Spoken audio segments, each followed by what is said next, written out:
Today my topic is Basics of Ultraviolet Visible Spectroscopy from Unit 1st, BSc Part 2nd, Organic Chemistry. Myself, Dr. Sushil Kumar Yadav, Assistant Professor, Department of Chemistry, Government Dungur College, Bikaner. First is Introduction of UV Visible Spectroscopy. The ultraviolet and visible spectrometers have been in general used for the last 35 years and over this period have become the most important analytical instrument in the modern day laboratory. In many applications, other techniques could be employed, but none rival UV visible spectrometry for its simplicity, speed, accuracy, and cost efficiency. This description outlines the basic principle for those new to UV visible spectrometry. It is intended purely as a brief introduction to the technique, and it is thermospectronics policy to continually add to this range of documentation for further details as they become available. Second topic is definition and units. The radiation is a form of energy and we are constantly reminded of its presence via our sense of sight and ability to feel radiant heat. It may be considered in terms of a wave motion where the wavelength lambda is the distance between the two successive peaks and the frequency, which is known as nu, is the number of peaks passing a given point per second. The terms are related so that C is equal to nu lambda, which is shown in the diagram, where C is the velocity of light in a vacuum. Means the full electromagnetic radiation spectrum is continuously and each region merges slowly into the next.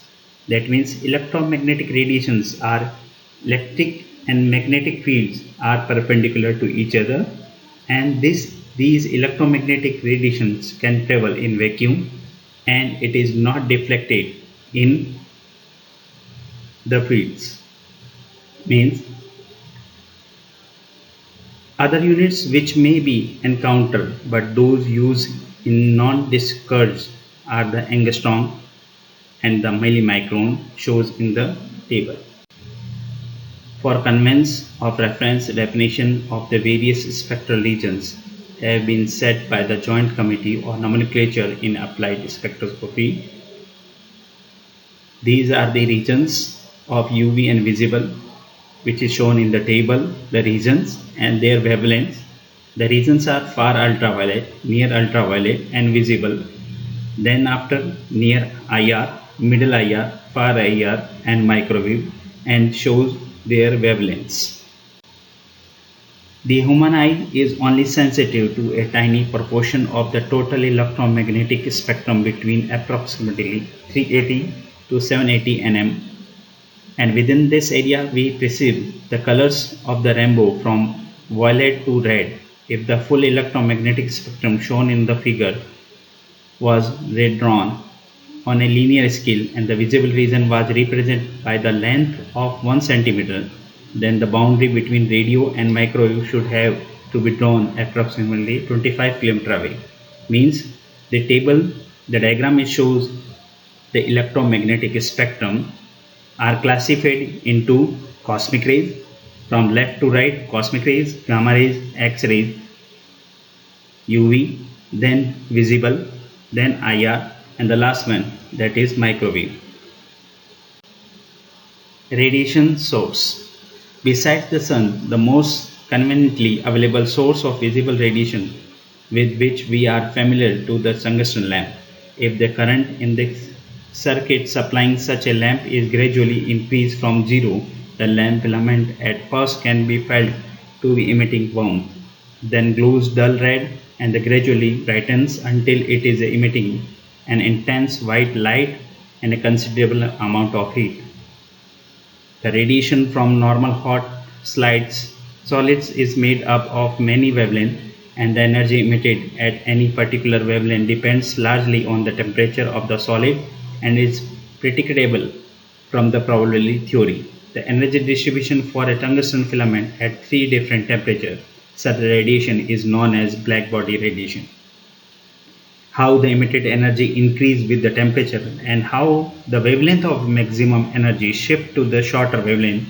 More recently, it has become more common practice to use a variant of this, the tungsten halogen lamp. The quartz envelope transmits radiation well into the UV region. For the UV region itself, the most common source in the deuterium lamp and a UV visible spectrometer will usually have both lamp types to cover the entire wavelength range of UV visible spectrometer. Next is the quantum theory. It is the theory to gain an understanding of the origins of practical absorption in spectrometry. A short diversion into quantum theory is necessary. For this purpose, it is the best to think of radiation as a stream of particles known as photons instead of the waves considered earlier. Atoms and molecules exist in a number of defined energy states or levels, and a change of levels requires the absorption or emission of an integral number of a unit of energy is called a quantum, or in our context, a photon. Means the energy of a photon absorbed or emitted during a transition from one molecular energy level to the another is given by the equation E is equal to h nu, where h is known as Planck constant and the nu is the frequency of the photon. And we know that C is equal to nu upon lambda, and the value of nu is put in E is equal to h nu, so we known as E is equal to hc upon lambda.